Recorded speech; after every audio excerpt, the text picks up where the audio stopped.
At the eastern end of the archipelago, there was once a region that was part of Indonesia. The region is known as East Timor. But after decades of conflict, war, and bloodshed, the region finally decided to separate. How did it all begin? Why did East Timor opt out of Indonesia? And how did this story change the history of Southeast Asia forever? The story begins hundreds of years ago. In the 16th century, Portuguese people came to Southeast Asia in search of spices. They then took over the eastern part of Timor Island. It was a Portuguese colony for over 400 years. In the meantime, Western part of the island of Timor was held by the Dutch. This was the beginning of why Timor Island split into two different cultures and two governments. For hundreds of years, the Portuguese colonized Acom. East Timor developed differently from the rest of Indonesia. Portuguese was used. Catholicism is growing very strong. Education and the economy are slow. The region became one of the most backward Portuguese colonies. But the identity of East Timorese people is beginning to take shape. They grew up with a different culture than other areas in Indonesia. In 1974, the world situation is changing. In Portugal, there was a carnival revolution. The Portuguese dictatorship fell. The new government decided to give up its colonies, including East Timor. But when Portugal goes to the East Timor has fallen into chaos. Some political groups began to emerge. The UDT wants a special relationship with Portugal. Apadeti wants to join Indonesia, whereas Frelimo want East Timor to be a fully independent country. Political tensions began to rise, and in a short time the situation turned into a civil war. Civil war broke out in 1975. Armed groups attacked each other. Thousands of civilians fled into the mountains and forests. East Timor is losing its grip. Indonesia, which was then led by President Suharto, became worried.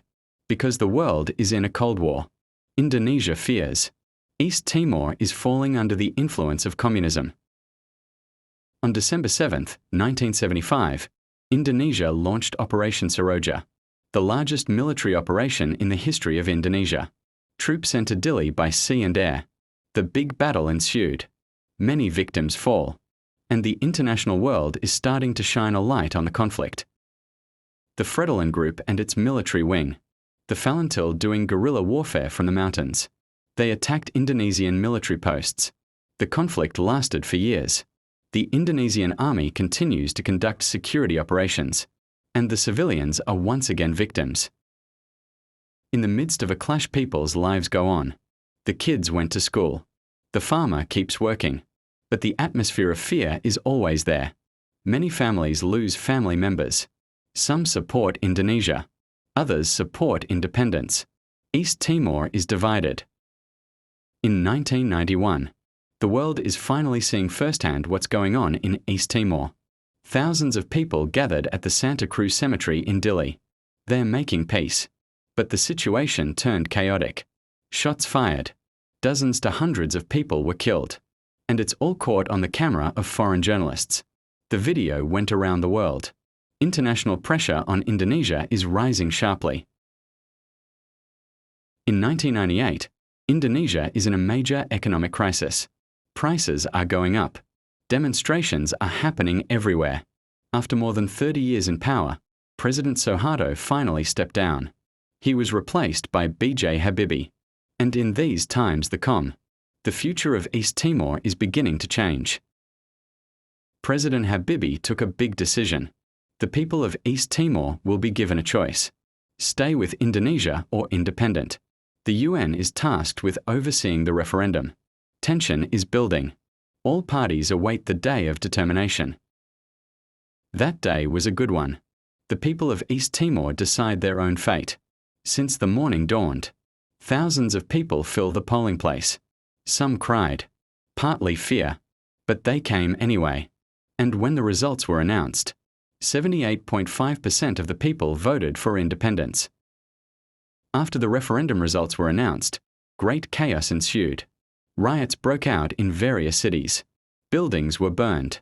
Thousands fled. East Timor is turning into a chaotic region.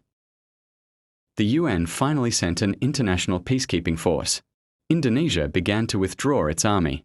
East Timor then came, under the provisional government of the UN, and the process toward independence begins. After a long struggle, finally East Timor is officially independent. The new country was given the name of East Timor. Zanana Gusmayo became the first president, and the small country is officially become the first country to be born in the 21st century. The history of East Timor is a story about the struggle between, about the conflict of interest, and about the choice of a nation determining its own future. Now it's time Indonesia and East Timor stand as two neighboring countries. The past may be full of scars, but history will always be a lesson in so that similar conflicts do not recur.